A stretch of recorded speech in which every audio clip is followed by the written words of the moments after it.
Hello, and welcome back to my channel. Today I'm going to talk about books I'm excited about for April. Once again, welcome back. Thank you so much for clicking on this video. I do apologize for my weird setup. I'm once again at work on a layover, so just gotta go with what we can find, and this was the best we could do at the moment. So today I want to talk about some books that are coming out in April that I just am so excited for. April is a crazy good month for book releases this year, and I actually had a really hard time narrowing this down to like 8 or 9 to make sure that this video wasn't forever long. And I could have made this way longer, but we stuck to a few that I am most excited about, and I can't wait to tell you about them. The first book I'm going to talk about is Saturday Night at the Lakeside Supper Club by J. Ryan Stradal. I have read this author's previous 2 books, which were Kitchens of the Great Midwest and The Lager Queens of Minnesota, and I absolutely loved them both. Such fantastic books. He is so good at writing characters that are so real, and while his books are definitely character driven, they always have really interesting and unique stories. I am so excited to read this, so let me go ahead and read you the synopsis. Mariel Prager needs a break. Her husband Ned is having an identity crisis, her spunky beloved restaurant is bleeding money by the day, and her mother Florence is stubbornly refusing to leave the church where she's been holed up for more than a week. The Lakeside Supper Club has been in her family for decades, and while Mariel's grandmother embraced the business, seeing it as a saving grace, Florence never took to it. When Mariel inherited the restaurant, skipping Florence, it created a rift between mother and daughter that never quite healed. Ned is also an heir to a chain of home-style diners, and while he doesn't have a head for business, he knows his family's chain could provide a better future than his wife's fading restaurant. In the aftermath of a devastating tragedy, Ned and Mariel lose almost everything they hold dear, and the hard-won victories of each family hang in the balance. With their dreams dashed, can one fractured family find a way to rebuild despite their losses? And will the Lakeside Supper Club be their salvation? I can't wait. His books always have so much heart. They're just so addicting, and they're definitely the type of book that you are really always looking forward to picking up again. So that one comes out April 18th, and I just can't wait to get it. Also coming out on April 18th is Only the Beautiful by Susan Meissner. She is easily one of my favorite historical fiction authors, maybe my favorite historical fiction author. She writes such unique stories. Some of her other books include The Nature of Fragile Things, As Bright as Heaven, and The Fall of Marigolds. Those are all ones that I really enjoyed reading, especially The Nature of Fragile Things. So this one, like most of her books, has a couple different timelines, so I'm just once again going to read the synopsis to give you the best idea instead of me just talking about it. California, 1938.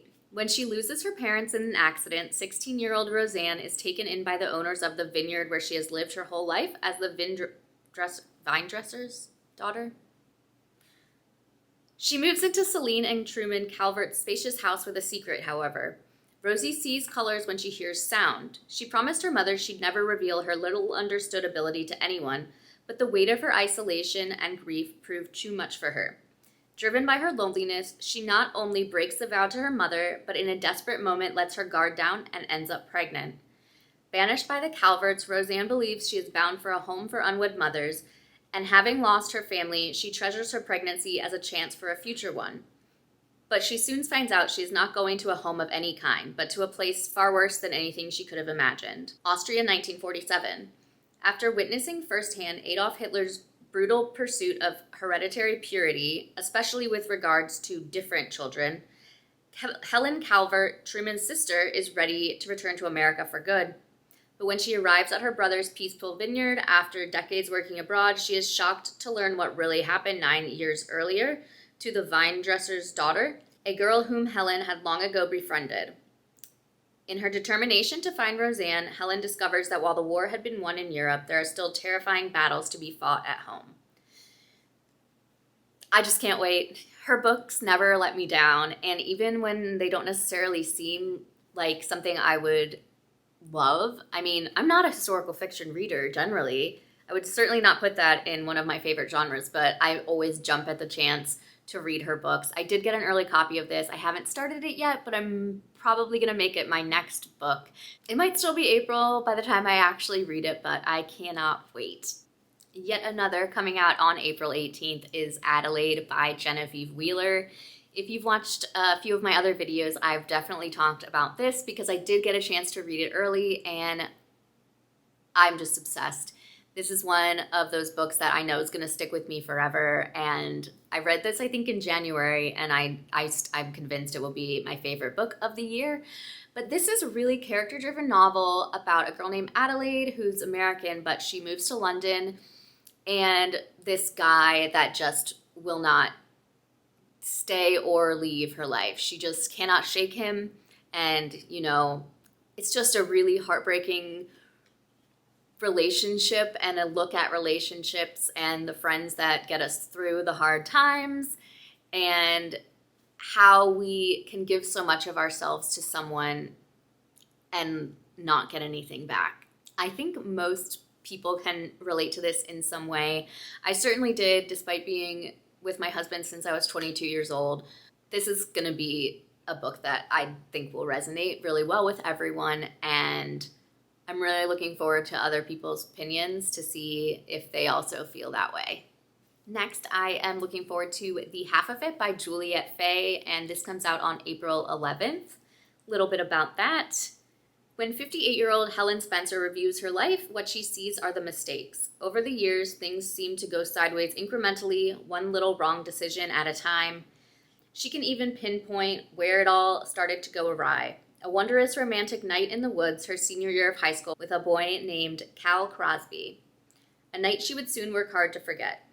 40 years, 1 marriage, 3 children, and 1 grandbaby later, suddenly there he is, Cal Crosby, right in front of her with the grandchildren of his own in tow. The chance to finally get some answers and sort out what happened is within reach, but Helen would much prefer to keep that night locked away where she doesn't have to face it.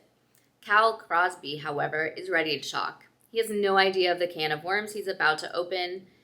In fact, he doesn't know the half of it. I read a book by this author, I think 2 years ago, and I did not expect to enjoy it as much as I did, but I absolutely loved it. That one was called Catch Us When We Fall. Highly recommend if you haven't read it and are interested.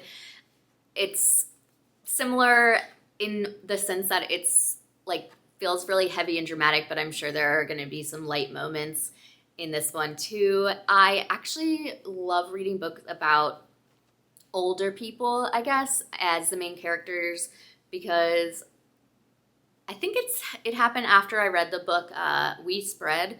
I've been thinking a lot more about aging lately and so I don't know. I just think it's like very important to make sure we are highlighting and reading books with older people as the main characters. I don't know. Maybe that's a weird thing to say, but I think it's important. Back to books coming out on April 18th, we have Symphony of Secrets by Brendan Slocum. This is the same author that wrote The Violin Conspiracy last year. It was one of my favorite books of last year and is one of my favorite thrillers of all time. This is going to be another fantastic book, much like his debut. Bern Hendricks has just received the call of a lifetime. As one of the world's preeminent experts on the famed 20th century composer Frederick Delaney, Bern knows everything there is to know about the man behind the music. When Mallory Roberts, a board member of the Distinguished Delaney Foundation and direct descendant of the man himself, asked for Bern's help authenticating a newly discovered piece, which may be his famous lost opera, Red, he jumps at the chance.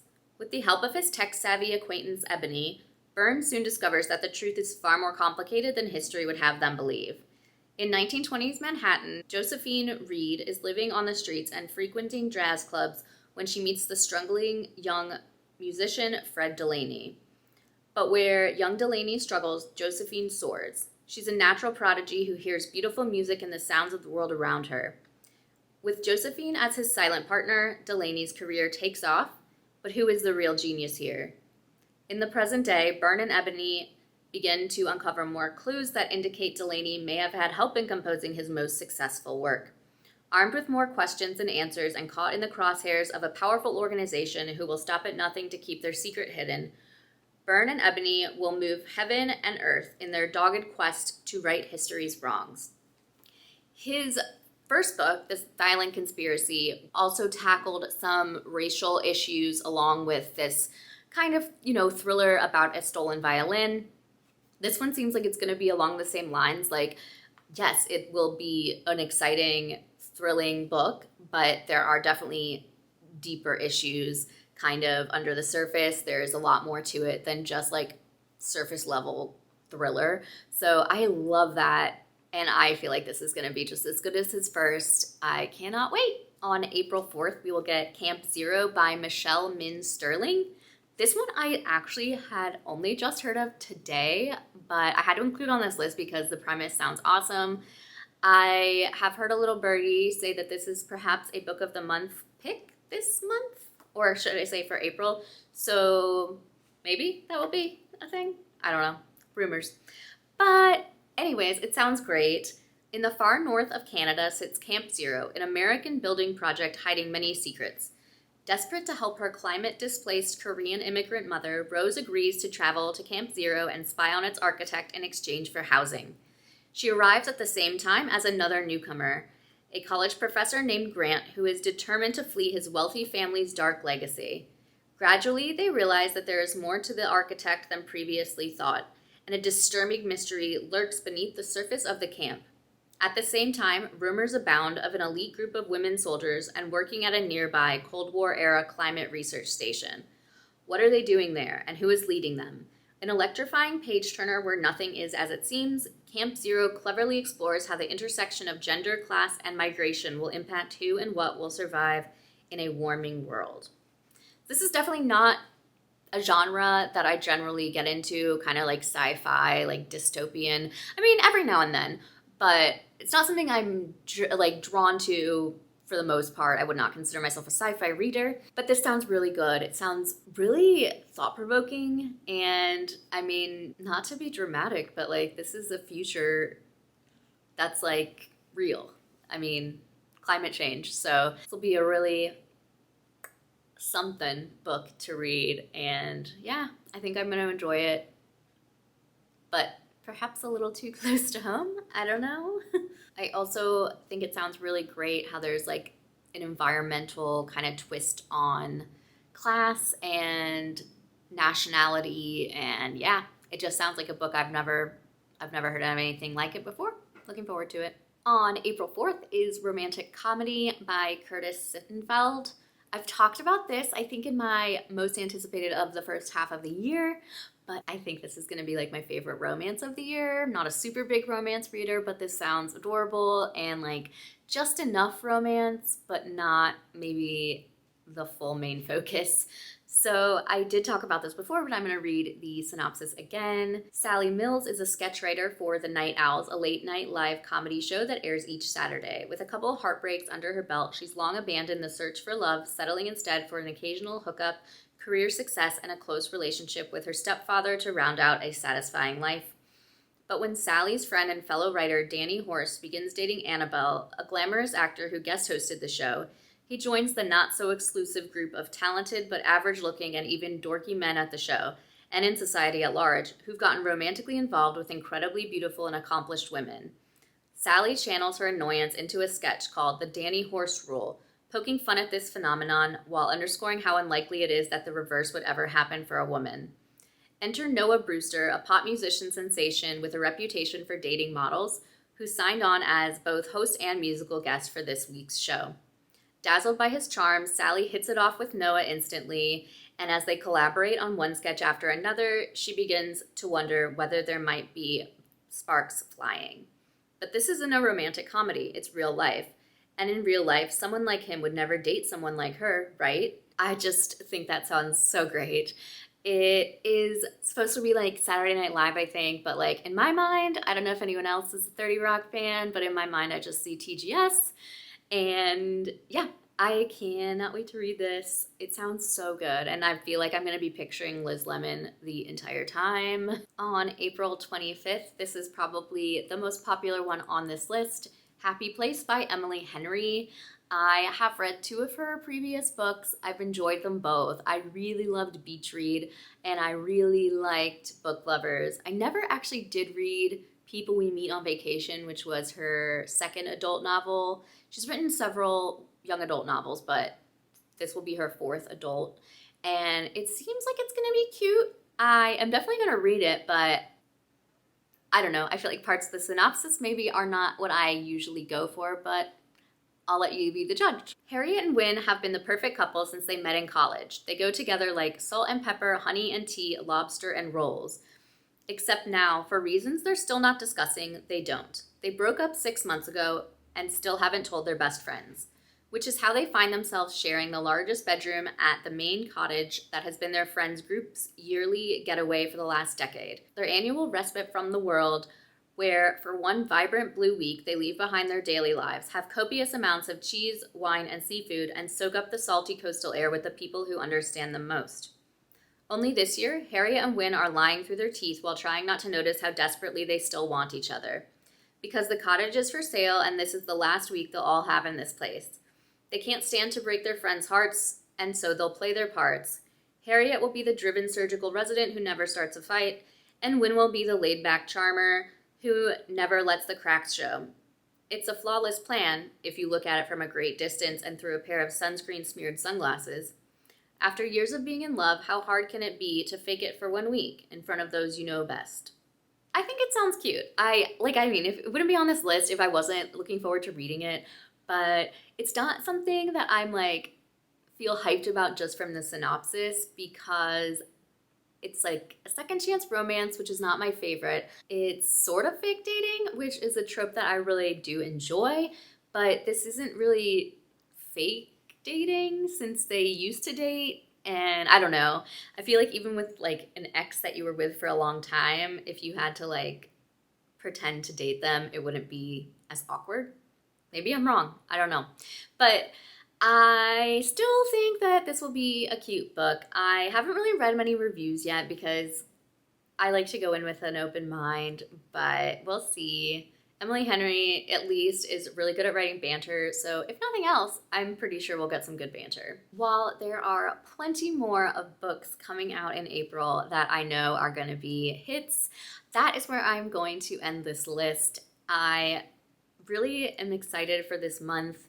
There are so many books coming out, and I am just so excited to have so much more time to read. I've had a really busy couple of months, but April hopefully will slow down a little bit, although baseball season is starting, which usually takes up a lot more of my evenings, but that's okay. There's time for everything. So I want to know what you are most looking forward to coming out in April, and if any of these have been on your radar. If you've gotten a chance to read any of these early, I would love to know your reviews, even though I just said I like to go in blind. If I have a firsthand from someone that's watching, I definitely would like to know your thoughts.